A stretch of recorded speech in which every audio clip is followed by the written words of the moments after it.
Hi, everybody. My name is Garrett. I'm a registered nurse. And if you watch my introduction video, you're going to know who I am.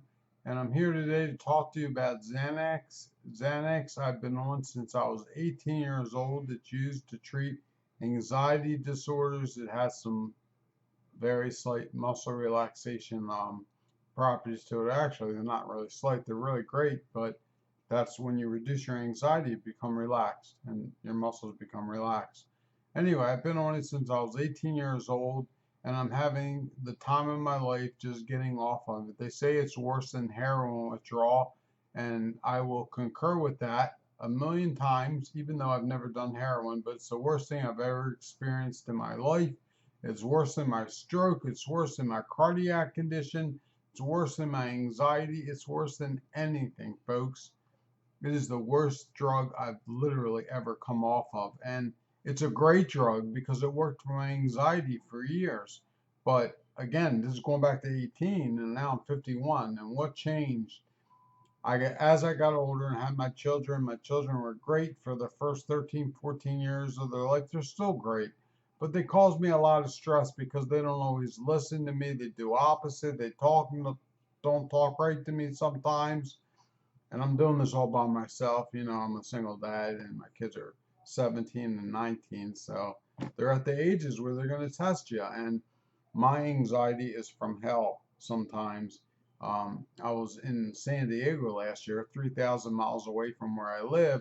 And I was out there. I took my kids, I took some of their friends. I was the only adult. They were doing some things that probably could get me in a little bit of trouble. And I just wound up in the emergency room 5 days in a row on a 7-day trip. I had the terrible time after spending $4,000 for an Airbnb. It was just ridiculous. Since I've been home and I had trouble getting home on the airplane, I just had to really take a lot. But all my trips to the emergency room, and I've been about 150 times, I kid you not, probably in my lifetime, if not even more than that. I've just had the worst anxiety in my life. It started out as test anxiety when I was younger and just like a little bit of social where I would avoid going places, always having to know where the exits were and the bathrooms, and it's just a control disorder. It runs on my side of the family, on my mother's side. I'm sorry, on my father's side, and then on my mother's side, it doesn't run that, but some other mental health issues. And thank God, I really don't have a bunch of those, but I got the anxiety pretty bad. I'm just talking fast because I know you don't want to sit here and watch a 25-minute video, so I'm making it as fast as I can for you guys.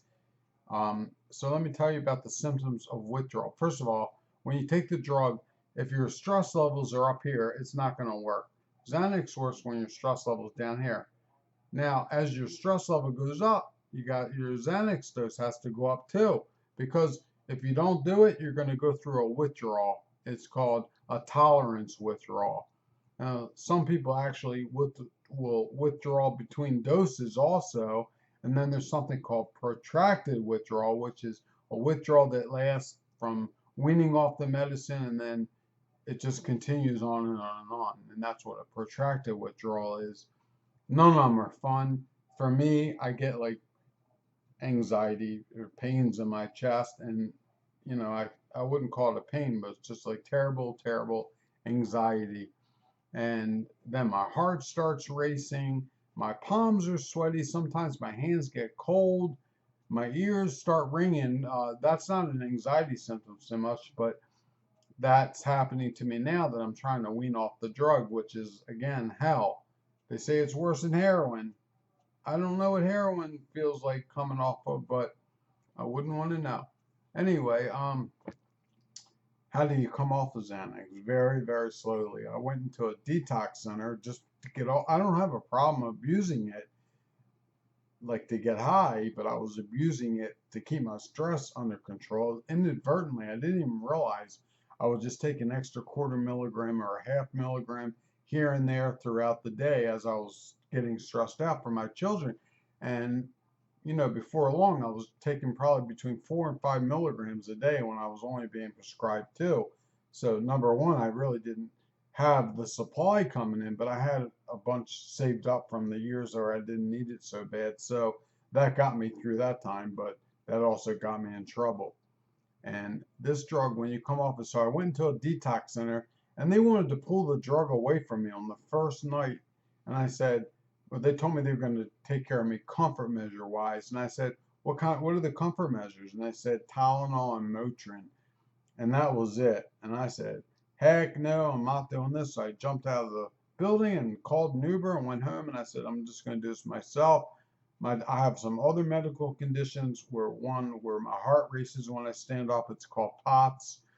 And I had a stroke and I got a disorder in the brain now called pseudobulbar affect. That's just the blood clot went into the emotional center of the brain. And so when I laugh really hard, I laugh really, really hard. And my son says I'm geeking. And that's actually, I'm aware of it. And that's a fun symptom. But when I cry really, really hard. That's not too fun. And when I get mad, I turn into the Incredible Hulk. So stay away from me. Not literally, of course, but my anger gets ahead of where it should be because of the disorder. And I'm aware of it again. It's hard to control it. I mean, the first year of my stroke, I would cry and laugh in the same sentence. It was terrible. Now that it's been 5 years, I'm almost running again. I'm moving everything. I was paralyzed, by the way. If you watched my introduction video, you should know that. But anyway, so back to the Xanax. So I'm on these 1 milligram tablets, and I'll tell you, folks, even just lowering it 0.125 milligrams, I can feel. That's just like a little shaving off of the end of the pill. Hard to believe, right? I can't believe it myself, but that is the fact. So, what are the symptoms of the withdrawal? Oh my God. So my ears are ringing half the time when you're getting real, real bad, and that's the time where you're going to need to take a dose because otherwise, why torture yourself, folks? I mean, I wanted to do it fast, and so like I tried to do some extra shavings. I'll just muscle through it and everything. Don't do it. I'm telling you. Feels like you got brain damage. It's really, really scary. That gives you anxiety. And so basically, my ears are ringing. This is the withdrawal symptoms. My ears are ringing.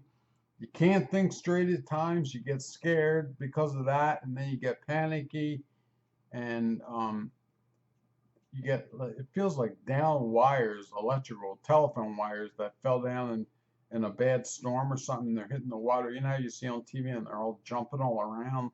Well, that's what I feel in my head. I feel all the neurons just like firing all over the place. It's like someone's put a jackhammer in your house or something like that. It's just terrible, terrible, terrible.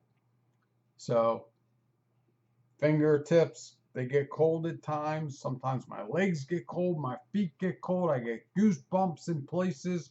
I've never had goosebumps sensations that you've never felt before in your life, and you're feeling for the first time, and they are scary, and they make you feel really, really weird.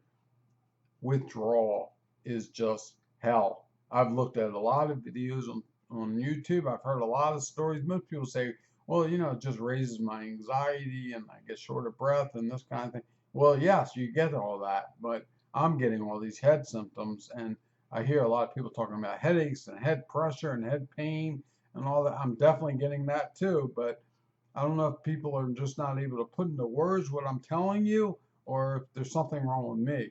But I've had the CAT scans, and my brain has been checked out thoroughly. It goes away when I take the Xanax. So that tells me there's really nothing wrong with me. It's just my body craving the drug. And this is a side effect of my withdrawal. So if you're going to go off of the Xanax, there's all sorts of methods. There's this Ashton method everybody talks about, some kind of titration with water.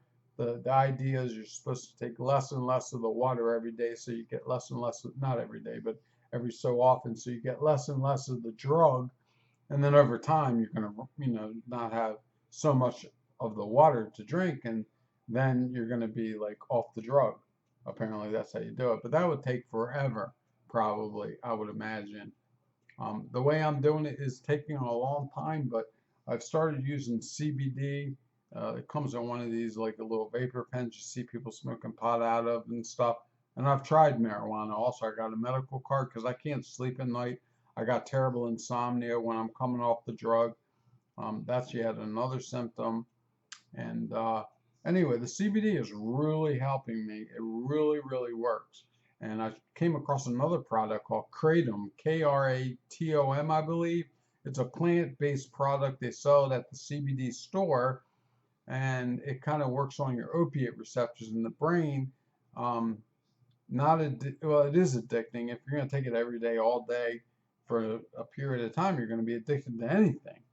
My buddy was telling me the other day he was having anxiety. He told me he thought it was because he was addicted to Tylenol. He didn't take his Tylenol for the day. I'd never heard of that in my life, but as a nurse, I know if you take anything every day, you're going to withdraw from it. Even food.